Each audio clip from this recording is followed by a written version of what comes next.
you should be executing your plan now. If you're going to get out now.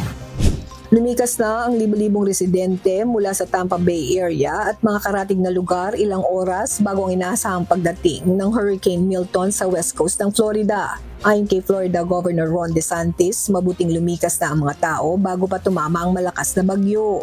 Kasalukuyang nasa Category 5 ang Hurricane Milton. Ngunit inaasahang hihina ito sa Category 4 or 3 bago maglandfall sa Florida. Gayunman, magiging mapanganib pa rin ito sa buhay at maaaring magdala ng lagpas sa 7 feet na storm surge, pagbaha at hanging may lakas na aabot sa 165 miles per hour. Sa latest na storm tracker model ng US Hurricane Center, posibleng maglandfall ang bagyo sa Sarasota, Florida, hating gabi ng Miyerkules local time. Nakataas na ang emergency orders sa 11 counties ng Florida at pinaghahanda ang mga naninirahan dito sa power outage at mag-imbak ng pagkain at tubig para sa isang linggong posibilidad na paglikas kung kinakailangan.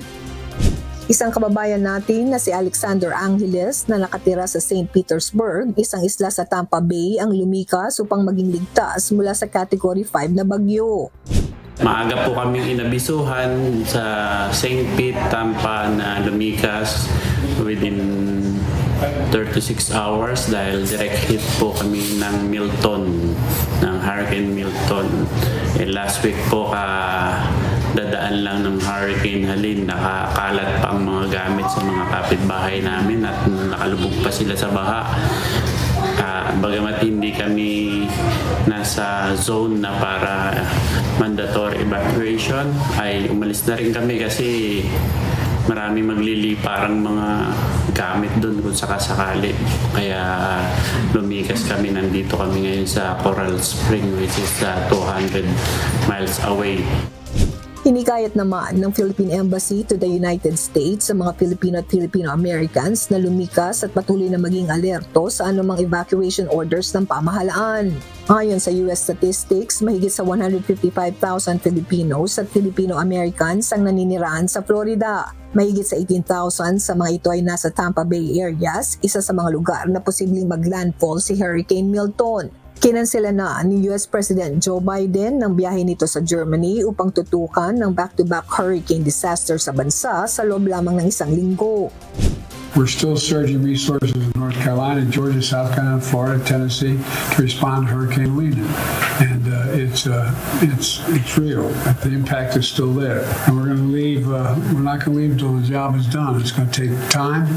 And before it's all over, it's going to take tens of billions of dollars to get it done. Dagdag naman ni Governor DeSantis na mabilis na naihanda ang mga disaster resources ng estado matapos ang pakikipag-usap nito kay President Biden at inaasahan ng otomatikong pagdedeklara ng state of major disaster sa estado sa oras na maglandfall ang bagyo. I've also spoken to the President and the FEMA Administrator. We've had our request approved for pre-landfall. We will get a landfall major disaster declaration approved once the storm hits. Ayon sa National Weather Service, si Hurricane Milton ay mabilis na lumakas sa loob lamang ng kulang 24 hours bago maging ganap na Category 5 na pinakamataas na ranking ng Saffir-Simpson Hurricane Wind Scale na ginagamit upang alamin ang lakas at bilis ng hangin ng isang bagyo. Inaasahan nitong kikilos pasilangan ng Florida bago lumabas ng Atlantic Ocean. Lynn Perez, UNTV News and Rescue. Diyos ang aming sandigan, serbisyo publiko ang aming pinahahalagahan.